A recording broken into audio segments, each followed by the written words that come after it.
I got so much motherfucking design on right now.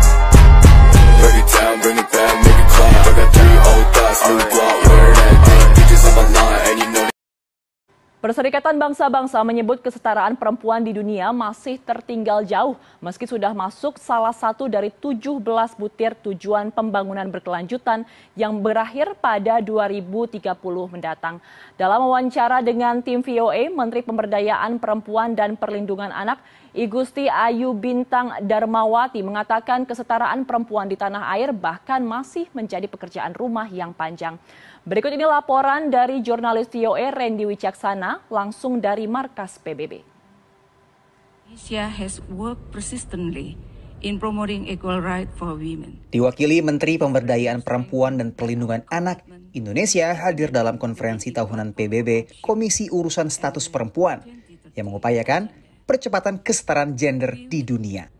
Unfortunately, our global efforts in ensuring women equal opportunities and rights are still outpaced. Laporan Badan PBB untuk Perempuan per tahun 2022 menyimpulkan kesetaraan gender di dunia masih jauh dari target tujuan pembangunan berkelanjutan atau SDG yang berakhir pada tahun 2030. Hal ini semakin diperlambat oleh pandemi COVID-19. Menteri PPPA membenarkan hal ini dan menyebut kesetaraan perempuan di Indonesia masih jadi sebuah PR yang panjang. Demikian juga ketika kita melihat indeks kualitas perempuan yang diukur dari indeks pembangunan manusia, indeks pembangunan gender, indeks pemberdayaan gender, ini masih menjadi PR untuk kita selesaikan. Nah, kalau saya melihat pergerakannya itu memang ada peningkatan, tapi peningkatannya tidak optimal, tidak maksimal. Men PPPA sebut budaya masih jadi tembok utama penghalang pencapaian kesetaraan perempuan. Budaya patriarki yang mengakar berabad-abad. Tapi ini kan tidak masalah kita Indonesia. Tadi saya katakan ini adalah masalah global. Menurut data Badan Pusat Statistik tahun 2021, dari sekitar 270 juta populasi di Indonesia, sekitar 49% diantaranya adalah populasi perempuan. Meskipun secara kuantitas hampir setara dengan populasi pria, namun menurut Kementerian Pemberdayaan Perempuan dan Perlindungan Anak, tidak demikian dengan kualitas hidupnya. Pemberian akses dan juga kesempatan agar perempuan lebih setara di tanah air diharapkan akan kelak berakhir dengan kontribusi mereka terhadap perekonomian yang lebih sejahtera. Gimana sih kondisi kesetaraan gender di Indonesia? Nah, jadi kesetaraan gender di Indonesia ini belum sepenuhnya terbentuk dengan baik. Walaupun di Indonesia ini sudah ada perubahan dan adanya instruksi Presiden nomor 9 tahun 2000 tentang pengaruh utamaan gender dalam pembangunan nasional. Kalau dilihat dari data UNESCO, dari pendidikan laki-laki itu sudah memegang ijazah SMP karena rata-ratanya sekolahnya sudah 9 tahun ke atas. Tapi perempuan masih memegang ijazah SD rata-ratanya. Hal itu juga dibuktikan dengan pendidikan penduduk yang lulus dari pendidikan sains, teknologi, teknik, dan matematika atau STEM. Itu jika dibuat perbandingan, jumlah siswa laki dan siswa perempuannya adalah 2/3. Next, kenapa sih belum tercapai sepenuhnya kesetaraan gender di Indonesia? Nah, jadi di Indonesia ini mulai ada budaya patriarki. Nah, budaya patriarki ini apa sih?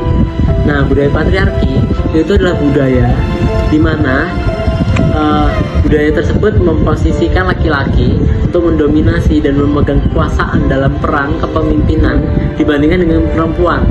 Maka dari itulah kesetaraan gender di Indonesia belum tercapai sepenuhnya hingga saat ini. Di catatan tahun Komnas Perempuan tahun 2023 mencatat ada 4.579.895 kasus kekerasan terhadap perempuan yang terjadi di Indonesia tahun 2023. Angka ini menurun dibandingkan sebelumnya. Dalam kumpulan data tersebut, data laporan kekerasan terhadap perempuan di ranah negara meningkat tajam. dari tahun sebelumnya. Pengaduan kasus kepada Komnas Perempuan justru meningkat di tahun 2022, yaitu mencapai 4.371 kasus. Rata-rata Komnas Perempuan menerima aduan sejumlah 17 kasus per hari pada tahun lalu. Upaya-upaya pemerintah tersebut diwujudkan dengan membentuk lembaga dan membuka pintu bagi perempuan untuk dapat duduk di kursi legislatif. Yang pertama, yaitu upaya pemerintah dalam mewujudkan kesetaraan gender terhadap perempuan adalah membentuk Komisi Nasional Perempuan atau Komnas Perempuan. Pembentukan Komisi Nasional Perempuan merupakan salah satu upaya yang dilakukan pemerintah untuk membangun kesetaraan gender. Lalu yang kedua adalah membentuk Kementerian Pemberdayaan Perempuan dan Perlindungan Anak. Di samping Komnas Perempuan, pemerintah juga membentuk Kementerian Pemberdayaan Perempuan dan Perlindungan Anak, Kemen-PPA. Kemen-PPA bertugas menyelenggara urusan pemberdayaan perempuan dan perlindungan anak dalam pemerintah. Lalu yang ketiga ada keterwakilan 30% perempuan di DPR.